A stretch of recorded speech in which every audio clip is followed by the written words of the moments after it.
Coucou tout le monde, on se retrouve pour une nouvelle recette. Il s'agit de la recette des borek.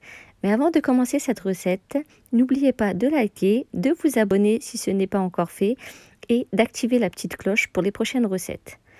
Donc pour commencer la recette, je mets mes pommes de terre dans le panier vapeur du Cookéo.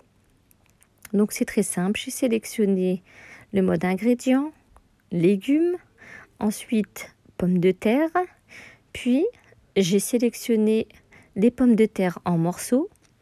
J'ai eu 500 g de pommes de terre dans mon panier vapeur.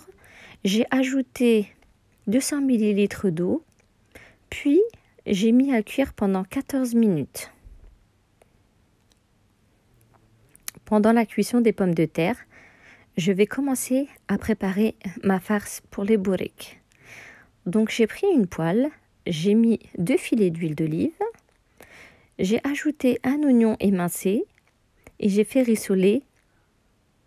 Ensuite, j'ai ajouté à mes oignons ma viande hachée, puis les épices et j'ai mélangé tranquillement.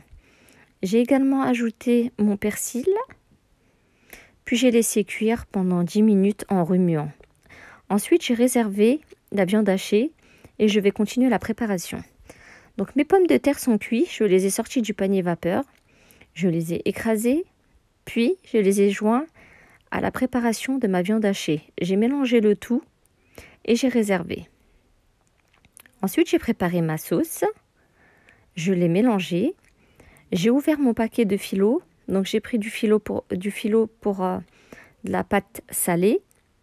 Ensuite, je l'ai badigeonné de cette sauce. J'en ai mis partout, surtout n'hésitez pas. Puis, j'ai mis ma farce sur les bords avec du fromage. J'ai fermé et j'ai bien serré. Ensuite, j'ai badigeonné avec cette sauce et je les ai transvasés dans un plat allant au four. J'ai fait jusqu'à épuisement de la pâte.